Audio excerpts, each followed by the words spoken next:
अक्षय तृतीया की महिमा क्या क्या है। ठाकुर जी आज के दिन ही सुदामा जी का दारिद्र्य दूर किए। कथा सारा जगत जानता है। सुदामा जी के माथे पर लिखा था शय श्री, और पहुंचे श्री कृष्ण के पास। भक्ति का धन तो था लेकिन लौकिक। उस पक्ष में लिखा था शय श्री, लेकिन भगवान के सन्मुख हुए तो ठाकुर जी शय श्री के आगे ए और लिख दिए। वो शय श्री से अक्षय श्री हो। सुदामा जी का दारिद्र्य भगवान आज ही हरण किए। गजेंद्र का उद्धार भागवत जी की लोक प्रसिद्ध कथा है। गजेंद्र फंसे थे, ग्राह से अपने आप को नहीं छुटा पा रहे थे। आज की ही घटना है। लड़ते लड़ते तो हजारों साल बीत गए थे, लेकिन आज के दिन और सारे सहारे छूट गए और उनके मुख से निकला हे हरि हे हरि हे हरि हे हरि। उच्छिप्य भुजकरं गिरं आह कृच्छा।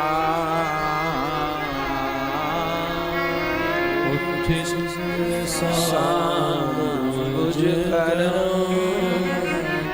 गिरं आह कृच्छा। नारायण अखिल गुरो भगवन् नमस्ते। नारायण अखिल गुरो भगवन् नमस्ते। बस आज के दिन इतना ही निवेदन किया भगवान को।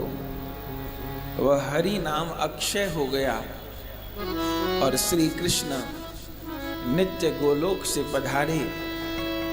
ग्राह का मुख चीर दिया और डूबते हुए गजराज को उबार लिया।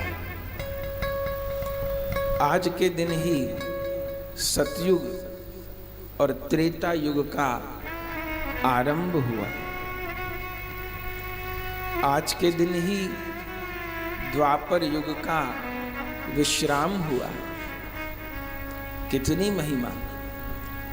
24 अवतार में नर नारायण भगवान, बद्रीनाथ भगवान, उनका आविर्भाव आज के दिन ही है। बद्रीनाथ जी के कपाट कब खुलते हैं?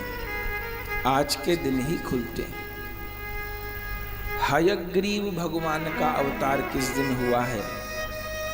आज के दिन ही हुआ है। तो इतनी महिमा है, इतनी महिमा है कि पुराण भरे पड़े हैं आज की तिथि की महिमा से। और आज की तिथि के विषय में जो पुराणों में वर्णन है, आज जो कुछ किया जाता है वो अक्षय हो जाता है। हम भारतीय लोग टिकाऊ काम चाहते हैं। हिंदुस्तान में जैसे मकान बनते हैं ऐसे कहीं नहीं बनते। विदेशों में लोग बताते हैं कि आदमी अपनी मर्जी से घर नहीं बना सकता। वहाँ गवर्नमेंट का एक रूल है। प्राय जो ठंडे देश हैं वहाँ लकड़ियों से घर बनते हैं। तो वही कर्मचारी होते हैं, बनाते हैं, और जब हटाना होता है तो हटा भी देते हैं। लेकिन हिंदुस्तानी घर बनवाते हैं तो खूब नींव खोद खोद के, खूब लोहा लगा लगा के। अरे घर तो बड़ी बात हुई, एक 2-4 गज कपड़ा लेने जाएं तो खूब खींच खींच के देखते हैं उसको। एक बुजुर्ग आदमी भी कपड़ा लेने जाता है तो खूब देखता है उसको कितना चलेगा। उसको अपना भले न पता हो कि वो खुद कितना चलेगा, पर कपड़ा उसको बहुत मजबूत चाहिए। हम लोग टिकाऊ चीज चाहते हैं, हर चीज हमको मजबूत चाहिए। दादा ले पोता बरते ऐसी चीज चाहिए। तो हम लोग का स्वभाव ऐसा है और गलत नहीं है। हम लोग हर स्थिर वस्तु, टिकाऊ वस्तु चाहते क्यों हैं? क्योंकि हम जिसके अंश हैं वह स्थिर है, वह अक्षय है, वह शाश्वत है। तो हम सब लोग अक्षय पुण्य, अक्षय सामर्थ्य, अक्षय आयु, अक्षय देह, अक्षय स्वास्थ्य, सभी कुछ यही चाहते हैं। कभी बीमार न पड़े, कभी बूढ़े न हो, कभी दुखी न हो, कभी कोई अभाव न हो, कभी भूखे न रहें, कभी दुख न आए। ये सब हम चाहते हैं। कारण भी ये है कि जिसके अंश हैं ये सब गुण उसमें हैं, तो उसका अंश होने के कारण हम भी यही सब चाहते हैं। बस गलती इतनी हो रही है कि उस अक्षयता को, उस अक्षय भाव को गलत दिशा में खोज रहे हैं। जैसे कोई मिट्टी का घर बनाने लग जाए और कहे मैं अक्षय भवन बना रहा हूं, तो कैसे होगा?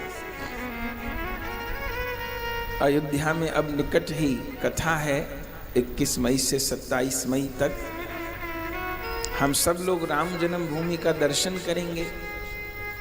इतना विशाल मंदिर बन गया है और बन रहा है। आश्चर्य ये कि पूरे मंदिर में 1 पैसे का लोहा नहीं लगा है और पूरे मंदिर में 1 ग्राम भी सीमेंट नहीं लगा है। बस पत्थरों से पत्थरों को जोड़ा गया है।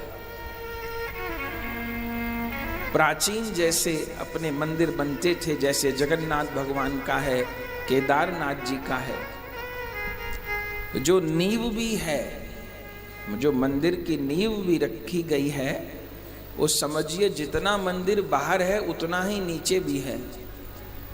और उस मंदिर की नींव में भी पत्थर से पत्थर जोड़कर रखे गए हैं, जो जमीन के ताप को सह कर के एक चट्टान बन जाएंगे, माने एक पर्वत बन जाएंगे आने वाले समय में।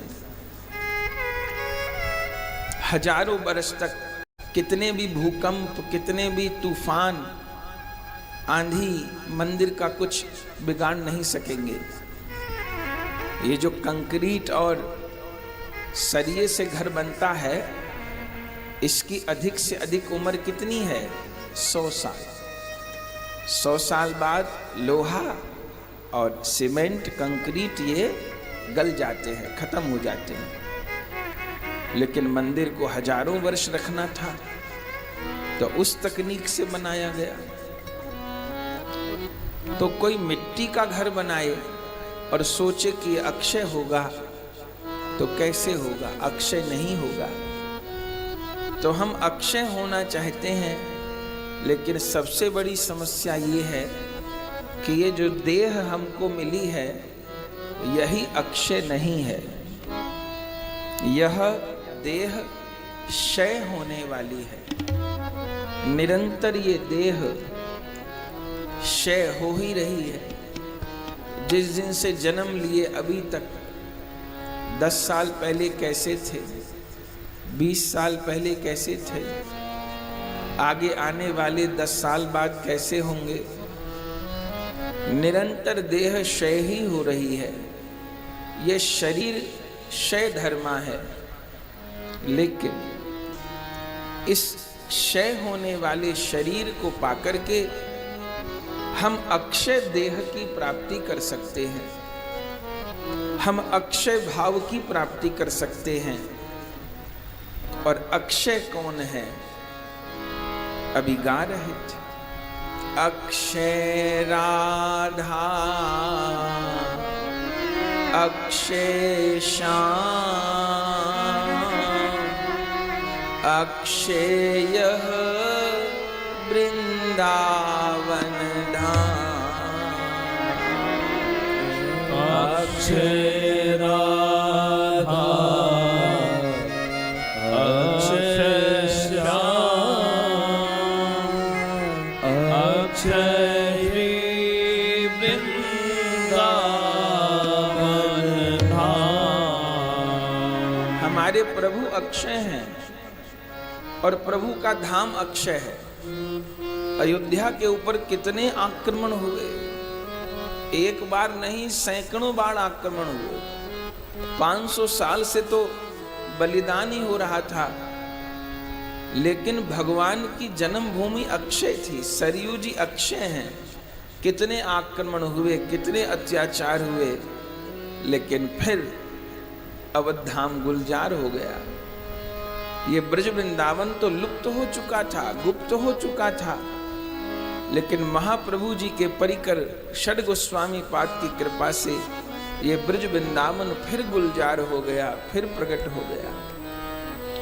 तो प्रभु अक्षय है, प्रभु का धाम अक्षय है, उनका नाम, उनका रूप, उनकी लीला अक्षय है।